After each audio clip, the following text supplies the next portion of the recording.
नलकों के अंदर पानी आता किसके पास है? कराची शहर के अंदर पानी तो टैंकर के जरिए आते हैं। अंदाजन 100 से 150 इलीगल हाइड्रेंट्स हैं इस वक्त आफ्ताब साहब कराची के अंदर। 100 से 150 हलीम भाई इलीगल हाइड्रेंट्स हैं। वो हाइड्रेंट्स किसके हैं? पूछा जाए कौन सा मिनिस्टर है जिसके हाइड्रेंट हैं, कौन सा एडवाइज़र है उसके हाइड्रेंट हैं। एक एक हाइड्रेंट से सालाना कम से कम 1 से 1.5 अरब रुपए की कमाई है ऊपर की। कराची वालों का पानी ये नलकों से लेकर बिल माफ़ करके टैंकर के ज़रिए पानी दे रहे हैं, चाहे डिस्ट्रिक्ट सेंट्रल हो, चाहे डिस्ट्रिक्ट वेस्ट हो, चाहे डिस्ट्रिक्ट साउथ हो, चाहे डिस्ट्रिक्ट ईस्ट हो। हर डिस्ट्रिक्ट के अंदर कराची के अंदर पीने का पानी जो है वो टैंकर के ज़रिए आता है। और आसिफ जरदारी खामोश है, बिलावल जरदारी खामोश है, मुराद अली शाह खामोश है। ये सिर्फ कराची से पैसा लेना चाहते हैं, ये कराची से सिर्फ टैक्स लेना चाहते हैं, ये सिर्फ कराची को निचोड़ना चाहते हैं और कराची को बंद करना चाहते हैं। ये कराची को सिर्फ लॉकडाउन करना जानते हैं, लेकिन कराची के लोगों को ये डिलीवर नहीं करना चाहते हैं। इनका कराची से कोई ताल्लुक़ ही नहीं है।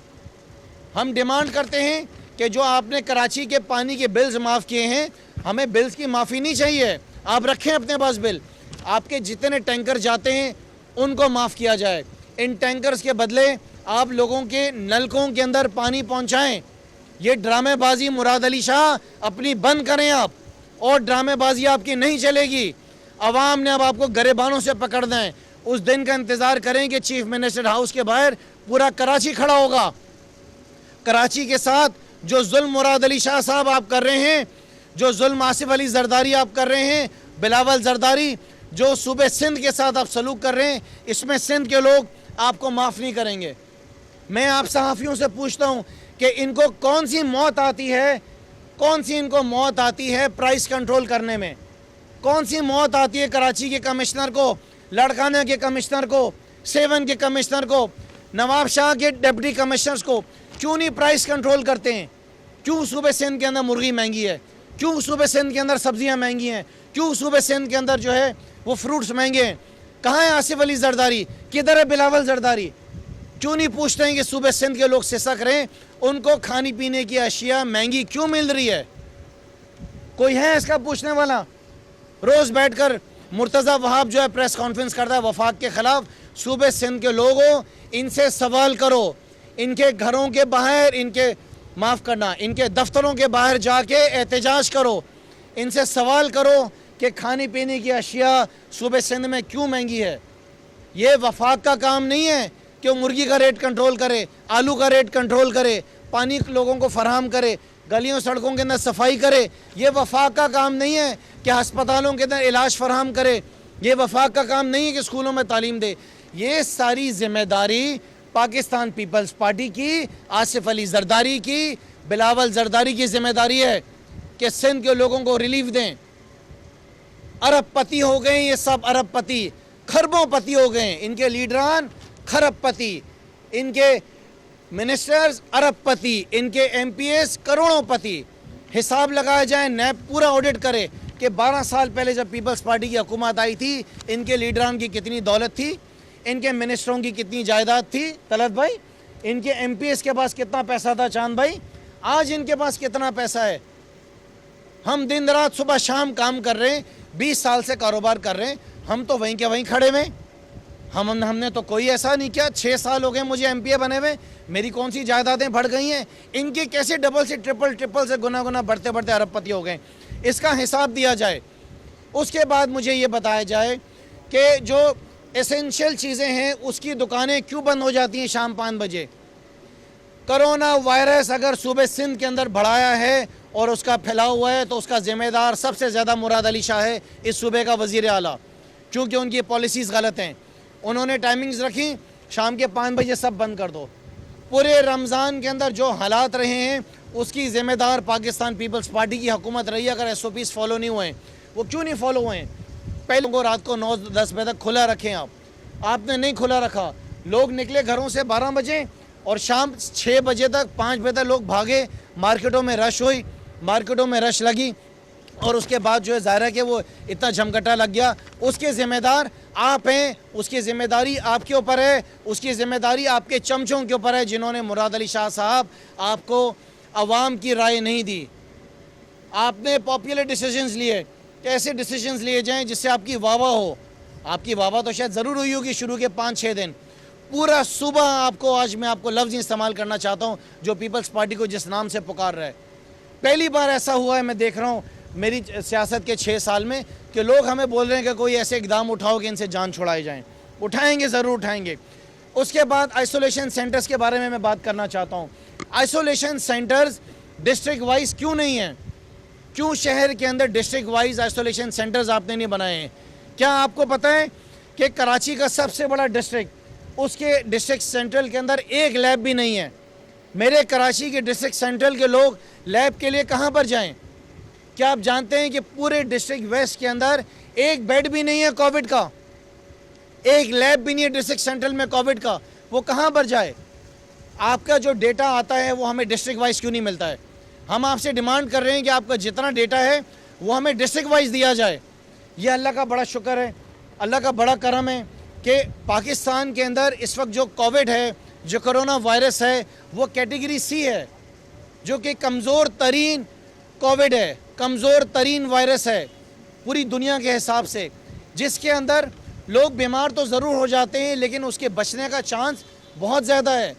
लेकिन जिस तरीके से सिंध हुकूमत की प्लानिंग चल रही है, जिस तरीके से सिंध हुकूमत अपने आने वाले प्लान्स बना रही है कि शहर को बंद करेंगे, जिस तरीके से शहरी इलाकों को प्लान बनाया जा रहा है कि जुम्मा और हफ्ते को भी बंद किया जाएगा, तो आप आवाम को और मुसीबत में डाल रहे हैं। आज पूरी दुनिया के सर्वेज़ हैं, आज यूएस में, आज यूरोप में, आज स्पेन जैसे मुल्क के अंदर, यूके जैसे मुल्क के अंदर ये बात की जा रही है कि lockdown is not the solution. Lockdown से पूरी दुनिया के अंदर नुकसानात हुए हैं, पूरी दुनिया लॉकडाउन से हट के बेहतरी की तरफ जा रही है और SOPs की तरफ जा रही है। लिहाजा मैं वंस अगेन ये बात कहूँगा कि हम किसी भी हाल के अंदर, अगर आपने शहरी इलाकों के अंदर, सूबे सिंध के अंदर मज़ीद लॉकडाउन की तरफ गए तो पाकिस्तान पीपल्स पार्टी हम आपके ख़िलाफ़ खड़े होंगे। ये बात बिल्कुल क्लियर हो जाए। किसी हाल में काबिल कबूल नहीं है, किसी को यकीन हो ना हो, मुझे तो यकीन है इस बात पे कि आप कराची शहर को लॉकडाउन करके, कराची शहर को तबाह करके आप वफाक को डिस्टर्ब करना चाह रहे हैं, आप वफाक को कमज़ोर करना चाह रहे हैं। लॉकडाउन करके माशी सूरत हाल ख़राब करने में पीपल्स पार्टी आप अपना रोल प्ले कर रहे हैं, जो मैं समझता हूँ, जिसकी वजह से मुल्क की सूरत हाल आपको लगता ख़राब होगी। लेकिन याद रखें कि इस वक्त मुल्क का वज़ीर आज़म या मुल्क का सदर आसिफ अली जरदारी नहीं है, नवाज़ शरीफ नहीं है। इस वक्त मुल्क का वज़ीर आज़म इमरान ख़ान है, इस वक्त मुल्क के सदर डॉक्टर आरिफ अलवी हैं। हम मुकाबला करना चाहते हैं, हमारा ये बिलीव है कि कोरोना से लड़ना है, कोरोना से डरना नहीं है। जो जो डिमांड्स हमने की हैं, ये डिमांड्स हमारी ज़ाती डिमांड्स नहीं हैं, ये डिमांड्स सूबे सिंध की डिमांड्स हैं। और हम यकीन रखते हैं कि अगर आपके इन चमचों की रहम होगा, इस सूबे की फ़िक्र होगी, इस मुल्क की फ़िक्र होगी, तो इस पे इम्प्लीमेंट किया जाएगा। और आने वाले दिनों के अंदर जो आपकी अनाउंसमेंट्स होंगी वो शहर की बेहतरी के लिए होंगी। आलमगीर साहब कुछ बात करना चाहेंगे? हमारे MNMN से रिक्वेस्ट करूँगा यहाँ आएँ और अपनी बात करें। शुक्रिया। उसके बाद हलीम आदिल शेख हमारे पार्लियामेंट्री लीडर साहब बात करेंगे, आफ्ताब सिद्दीकी साहब भी बात करेंगे। नाज़रीन, आपको बताएं कि खुर्रम शेर ज़मान पाकिस्तान तहरीक इंसाफ के रहनुमा मीडिया के नुमाइंदों से गुफ्तगू कर रही थी। उन्होंने कहा कि सिंध हुकूमत अपनी कारकर्दगी की बजाय वफाकी हुकूमत पर तनकीद कर रही है। जो वफाक की तरफ से, प्राइम मिनिस्टर इमरान खान की तरफ से कराची को एक रिलीफ पैकेज दिया गया है, वो शायद ये जो सिंध हुकूमत की जानिब से हमले किए जाते, इन प्रेस कॉन्फ्रेंसेस की नज़र हो जाते और लोग आगाह नहीं हो पाते। आज 35 लाख जो बिजनेसेस हैं पाकिस्तान के, इन सब को बिजली की मद में रिलीफ दिया गया है। और कराची में स्पेशली जो कमर्शियल मीटर्स हैं और कारोबारी मीटर्स पर 1 लाख रुपए का रिलीफ रखा गया है। और सनती मीटर्स पर 4.5 लाख का रिलीफ रखा गया है। और पिछले साल के जो बिल्स हैं उनको देखते हुए उसका एवरेज निकाल कर अगले 3 माह के लिए वो रकम फिक्स की जाएगी। यानी हुकूमत पाकिस्तान वज़ीर आज़म रिलीफ फंड के तहत जो कारोबारी तबका है, जो सनती तबका है, इनके बिल्स अदा करेगी। और ये लोगों को आगाही नहीं, क्योंकि अब जो बिल्स आएंगे इसमें ये चीज़ मेंशन्ड होगी, ये चीज़ मौजूद होगी। आप ऑनलाइन अपने बिल्स वगैरह निकाल सकते हैं। उसमें क्लियरली लिखा है कि गवर्नमेंट ऑफ पाकिस्तान ने आपके लिए ये रकम, इमदादी रकम तय की है। और ये कोविड-19, ये जो सारा कोरोना का क्राइसिस आया, इसकी मद में लोगों को परेशानी आई, कारोबारी तबके को परेशानी आई, उनकी तनख्वाह देना वो मुश्किल हो गया। तो वज़ीर आज़म इमरान खान की तरफ से ये एक पैकेज दिया गया है। हम मीडिया के तवस्सुत से लोगों को आगाह करना चाहते हैं। यहाँ सिर्फ बयानबाजी नहीं हो रही, यहाँ अमल हो रहा है, यहाँ काम हो रहा है। सिर्फ ऐलानात के पीछे नहीं छुपा जाता, बल्कि काम किया जा रहा है। हमने पहले भी कराची के लिए पानी के लिए आवाज उठाई, लेकिन कोई जवाब नहीं मिला अभी तक। एमडी वाटर बोर्ड के दफ्तर के अंदर एहतजाज किया, लेकिन कोई सुनवाई नहीं हुई। हम डिमांड कर रहे हैं कराची का पानी, जो टैंकर माफिया की मद में कारोबार चल रहा है और अरूज पे चल रहा है कारोबार, नलकों में पानी नहीं आ रहा। ये टैंकर माफिया ने कौन से कुएं खोदे हैं जहां से पानी निकल रहा है और बेच रहे हैं वो। ये टैंकर्स फ्री किए जाएं। एक 12,000 कमाने वाला आदमी, एक 12,000 की इनकम वाला तबका, वो 2 से 3,000 का टैंकर नहीं बर्दाश्त कर सकता। डिस्ट्रिक्ट वेस्ट में, कोरंगी में, इन इलाकों में आप जाएं, पानी की किल्लत है, लोग तरस रहे हैं पानी के लिए, और आप बेच रहे हैं, कारोबार कर रहे हैं। आपने रिलीफ देना है, सबसे पहले बेसिक नेसेसिटीज शहर की पूरी करें। कोरोना से कम मरेंगे, आपकी नाअहली से ज्यादा मरेंगे।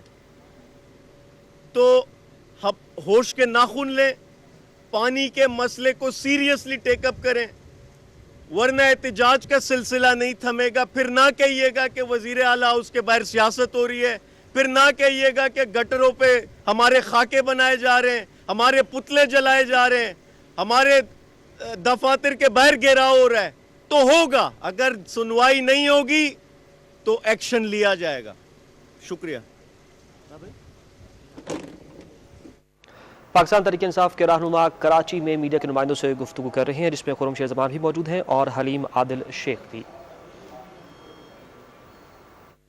बिस्मिल्लाहिर्रहमानिर्रहीम। आज की प्रेस कॉन्फ्रेंस खुर्रम भाई ने, आलमगीर खान साहब ने, आफ्ताब भाई ने और हमारे दीगर साथियों ने कोरोना वायरस, कोविड-19 और उस पर कराची की सूरत हाल के ऊपर रखी हुई थी। लेकिन हम बैठे हुए थे, इनकी प्रेस कॉन्फ्रेंस का इंतज़ार कर रहे हुए थे, तो कुछ हारे हुए जवारी मुझे टेलीविज़न पर नज़र आए और उनकी प्रेस कॉन्फ्रेंस शुगर की जो माफिया के ख़िलाफ़ एक GIT वो रिपोर्ट जो आई है कमीशन की, जिसको शहजाद अकबर साहब ने 2 रोज़ पहले बयान किया, तो मैंने देखा कि वो उल्टा चोर कोतवाल को डांटे के मिस्ताक वो आके बैठे हुए थे। और आज मैंने क्यों हारे हुए जवारी कहा कि आज उनकी जो बॉडी लैंग्वेज है, मैं आपसे भी कहता हूँ, देखिएगा, लगता था कि पीछे से कोई बहुत डंडा करके उनको भेजा गया कि जाओ हमें सपोर्ट करो जाकर। और वो बिल्कुल ऐसे वकील की हैसियत थी आज नासिर शाह साहब की, मुर्तज़ा साहब की, दीगर की, जिनको पता होता है कि हम जो केस लड़ रहे हैं वो हम हार चुके हैं पहले से। तो मैं चल फैक्ट्स बताना चाहूँगा आपको कि इन्होंने कहा कि एक मुर्तज़ा बाब साहब ने कहा कि जी मुराद अली शाह साहब को जब बुलाया गया वो गए, जिसने बुलाया वो गए। तो मैं आप सबको याद होगा कि नैब ने जब उनके वारंट निकाले थे उसमें ये नहीं गए थे, बिलावल साहब भी नहीं गए थे। तो मुर्तज़ा साहब, आपका काम चूँकि डिसइंफॉर्मेशन है, आपकी नौकरी झूठ पे ही चलती है, तो चलाई जाओ। वोट तो आप वो हैं कि 3,000 वोट डिफेंस से लिए आपने, और ये हमारे अल्हम्दुलिल्लाह DHA से ये भी जीते, शहजाद भी जीते, डॉक्टर साहब भी जीते, MNA साहब आफ्ताब भाई भी जीते। तो इसलिए आप एक रद्द करदा शख्स हो जिसको सिर्फ बातों से अपना काम नौकरी चलानी है तो चला ही जाओ। लेकिन आपने कहा कि मुराद अली शाह को जब जिसने बुलाया वो गए, तो मैं बताना चाहता हूं कि नैब ने जब बुलाया तो वो नहीं गए। और इस दफ़ा उन्होंने कहा कि हमें जब बुलाया 13 तारीख को हमें नोटिस मिला कमीशन के सामने पेश होने का, तो क्या मुकद्दस गाय हैं? क्या आपका दामन साफ है? वहाँ जब हमारे ही वफाकी वजीर असद उमर साहब कमीशन के सामने बयान रिकॉर्ड करा सकते हैं, जब वज़ीर आला पंजाब जिनको कोई हाथ इनके नहीं रंगे हुए इस गंदे काम में, गंदे धंधे में, जब वो अपना बयान रिकॉर्ड करा सकते हैं, तो मैं पूछना चाहता हूं मुराद अली शाह साहब, आज जो आपने ये भेज दिए थे बेचारे अपने दरबारी ढोल पीटने के लिए, ये सारी बातें इनकी ज़रूरत नहीं थी, ना टीवी की ज़रूरत थी। ये सारी बातें कि आपका वास्ता नहीं बनता है तो पुरानी चोरी है, मैंने तो पुरानी चोरी की है, नई चोरी से मेरा वास्ता नहीं। आज भी प्रेस कॉन्फ्रेंस भी इनकी ये थी कि नहीं इस दौर से नहीं है, हम तो पुराने डाकू हैं भाई, पहले इनको पकड़ लो, 18 वालों को, हम तो 2017 के डाकू हैं। अरे भाई पुराने आदि मुजरिमों को पहले पकड़ना चाहिए। मैं कहना चाहता हूँ, आपने कहा कि जी मैं पेश नहीं हुआ, अगर आपको सफाई पेश करनी थी आज मीडिया के सामने ये कागज़ नहीं भेजने चाहिए थे, आपको कमीशन में जाके बता के आ जाते कि जी मैं तो हाथ साफ़ हूँ, मैं तो बिल्कुल पाक साफ़ हूँ। आप पाक साफ़ नहीं है शाह साहब। आपने 4 किस्म की सब्सिडीज़ दी हैं। नंबर 1 शुगर इंडस्ट्री, बताता हूँ तफसील। नंबर 2 सिक इंडस्ट्री, जिसका बहुत बड़ा स्कैंडल, छठा शुगर मिल, याद कीजिएगा GIT में आप सबने रिपोर्ट किया होगा। नंबर 3 शुक्रिया खुरम भाई के, सब लोग हम बात करते थे, कहते भाई करारदाद तुम्हारी अच्छा हुआ, उन्होंने बता दिया। कैप्टिव पावर, चूँकि हम लोग सीधे साधे लोग हैं, स्टेट लोग हैं, आवाम की बात, कैप्टिव पावर प्रोजेक्ट में 12 कैप्टिव पावर प्रोजेक्ट को सब्सिडी दी, वो भी वो तीसरी सब्सिडी वो भी ओमनी ग्रुप। चौथी सब्सिडी दी आपने ट्रैक्टर स्कीम को, वो भी ओमनी ग्रुप। मतलब आपने अब सब्सिडीज दी जाती है आवाम के लिए। 144 अरब दिए इमरान खान ने गरीब आवाम को। आपका जो भी काम हुआ वो आपके आका के, अल्लाह माजरत के साथ, आपके आका नामदार जिसको आप अपना सिंध का समझते हो, सब कुछ समझते हो, आपने जो कुछ दिया ओमनी ग्रुप को दिया। तो मैं बताना चाहता हूँ, ये मेरी नज़र का चश्मा है इसलिए लगा रहा हूँ कि अभी आपने फरमाया, मैं बताना चाहता हूँ 22/11/2017 को ये समरी साइन हुई है। इसकी हिस्ट्री बताता हूँ। 2017 में शुगर मिल मालकान जो उनकी एसोसिएशन है वो गई फेडरल गवर्नमेंट के पास और उन्होंने कहा कि जी हमें 20 रुपये की सब्सिडी दी जाए। 2017 में फेडरल गवर्नमेंट के पास जब शाहिद खाकान अब्बासी थे, शुगर मिल एसोसिएशन जाती है कि हमें पूरा नहीं पड़ रहा, हमारे साथ 20 रुपये की सब्सिडी दी जाए।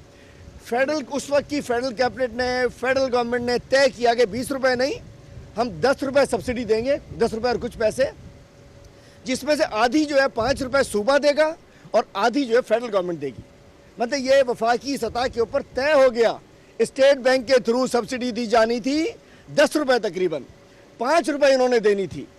उसके बाद चूंकि यहाँ तो मेजर मिले जो बताता हूँ कौन कौन सी ओमनी की है, तो ये एक समरी मूव होती है 22/11/2017 को, जिसमें समरी में कहा जाता है एग्रीकल्चर डिपार्टमेंट समरी मूव करता है कैबिनेट में, जिसकी मुखालफत करता है उस वक्त का फाइनेंस सेक्रेटरी भी, शायद नवीद कामरान बलोच साहब हैं शायद, लेकिन वो कहते हैं इनको 10 रुपये 3 पैसे मजीद दिया जाए। मतलब फेडरल गवर्नमेंट कह रही है 5 रुपये दो, चूँकि ओमनी था तो इसको 10 रुपये मजीद दिए जाते हैं। 10 रुपये मजीद कौन देता है? यही शाह साहब देते हैं। और किन मिलों को देते हैं? और ये बन जाता है तकरीबन 4.1 बिलियन रुपीज़ टोटल इन्होंने एक्स्ट्रा दिया, जो कि वफाकी हुकूमत से हट के था, जो कि शाहिद खाकान अब्बासी से हट के था। और वो किस किस को दिया जाता है? और भी मोटे मोटे नाम, ओमनी ग्रुप की लार्ज शुगर मिल को 148 मिलियन, अंसारी शुगर मिल को 182 million, Tando Allahyar all Omni group 144 million, Bhavani sugar mill 180 million, Naudero sugar mill 136 million, new Dadu sugar mill 183 million, Sakrand sugar mill 60 million, Chambar sugar mill 185 million, Khoski sugar mill 167 million और मिला के all omni challenge कर रहा हूँ। इसके अलावा भी बहुत सारी 4.1 बिलियन आपके बाप का माल था, 4.1 अरब रुपए आपने दे दिया, सिंध के अवाम का माल था। आप कहते हो हमने तो कुछ भी नहीं किया। तो मैं कहना चाहता हूँ ये समरी निकली, मतलब क्या हुआ? State corruption. और उसके अलावा मैं आपको बताता चलूँ, वो कहते हैं ना कि, और जबकि बताऊँ इनके आजकल बड़े ब्लू आइड 29 अरब की टोटल 5 साल में पिछले 29 अरब की सब्सिडी दी गई। जिसमें ये नून लीग ने दी, जिसमें से हमारे ऊपर जो आप उछालते हो सिर्फ 2.4 बिलियन की पंजाब गवर्नमेंट ने दी है। दी गई फौरी तौर पे हमारे कप्तान ने एक्शन ले लिया। तुम लोगों के ज़माने में 29 अरब की सब्सिडी दी गई, क्या कोई कमीशन बना? क्या कोई रिपोर्ट आई? क्या कोई एक्शन हुआ? ये शाहिद खाकान अब्बासी के ज़माने में 29 अरब की 29 अरब टोटल 5 साल, और शाहिद खाकान जो टार्जन बन के गए थे बयान देने के लिए 20 अरब की शाहिद खाकान ने दी है। Mister clean, so called mister clean, वो 20 अरब की शाहिद खाकान ने दी है। और सबसे ज़्यादा जो दिए हैं वो ओमनी ग्रुप को दिए गए हैं। और मैं समझता